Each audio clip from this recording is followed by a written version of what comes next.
struck the Earth. 70% of all living things perished. When it hit, the asteroid blasted a 130-mile wide crater in the Yucatan Peninsula of Mexico. But that collision wasn't the first. Large strikes that cause extinctions seem to happen every 30 million years, and the hits seem to have a rhythm of 26 to 32 million years. Comet and asteroid strikes that kill from 10 to 50% of living things have happened as well. These include the 35-million-year-old 40-kilometer-wide crater that is located below Chesapeake Bay in Virginia.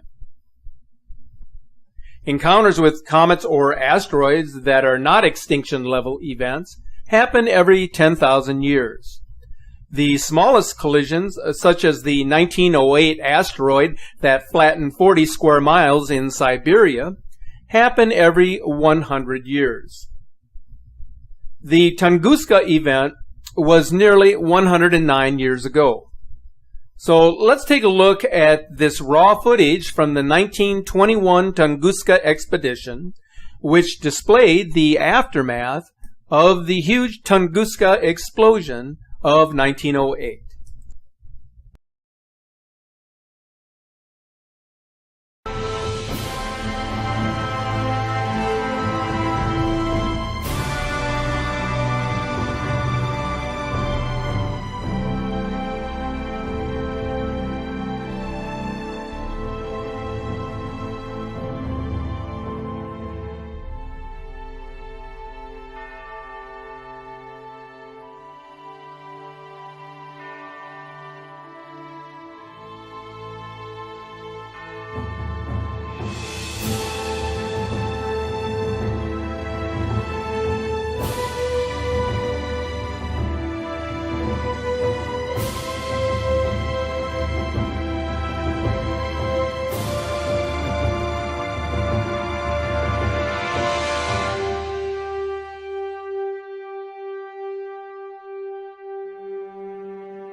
Comets and asteroids are all around us.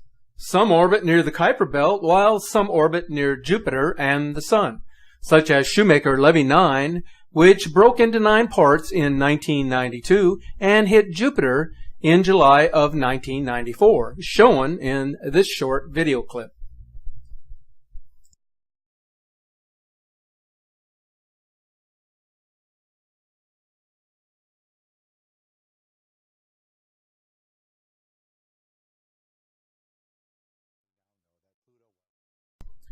The Kuiper Belt orbits around our Sun.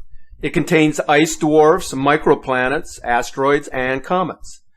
The majority of comets, over 1 billion, orbit further out in the Oort comet belt. Something out there has been pushing comets at us every 30 million years.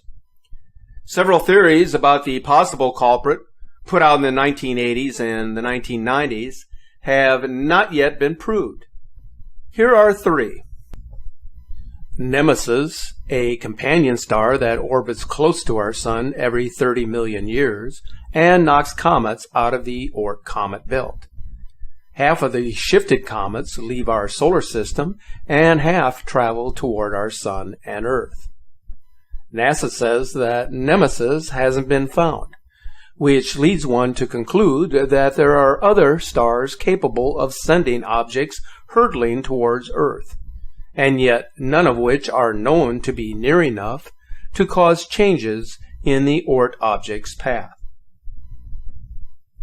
Planet X, a large planet in the Oort comet belt, or even on the outskirts of our solar system. As it orbits, it affects the orbits of the smaller bodies, sending some our way.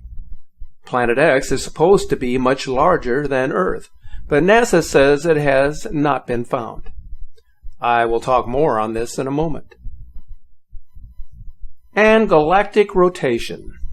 Our Sun travels around our galaxy, and as we rotate around it, our path moves up and down, much like riding waves on the oceans. At some point, our Sun nears other stars or thick gas fields, which change the movement of the comets. In 2015, a hidden planet was discovered in the Kuiper Belt, and it may be responsible for periodic comet strikes.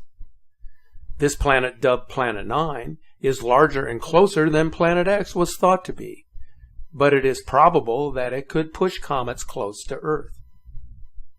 Planet 9 could be 10 times the mass of Earth, but we can't see it. It's still a considerable distance out and too dim to be seen with our current telescopes. So how do we know it's there? It can be determined mathematically. In a January 2016 Astronomical Journal article, Caltech astronomers Konstantin Bidogan and Michael Brown wrote that 11 dwarf planets and large asteroids in the Kuiper Belt, including Sedna, which is 995 kilometers in size, have orbits that cluster together. Their orbits all close together in the same area, less than 30 degrees apart, without the objects hitting each other. This couldn't have happened by chance. The probability is only 7/100%. The clustering couldn't happen unless there was a large planet forcing the orbits of these 11 large bodies together. The hidden planet may have an orbit that passes through the orbits of the affected bodies. It could be some time before our telescopes are big enough and the hidden planet is close enough for us to see it. But these are mathematical calculations, so we have no way of knowing for a certainty when that day will finally arrive. This unseen planet is big enough to cluster 11 large bodies. But is it responsible for the periodic strikes of comets and asteroids? Only more research will tell us. So we'll keep looking up to the sky in our search for answers. As we continue searching the skies for the true position of the elusive Planet X, it is now being reported that within days of the launch of a project by ANU for volunteers to identify candidates for the 9th planet, 4 possibilities have now been found. The response from skywatchers was swift and impressive. Within days, 60,000 people had classified more than 4 million objects.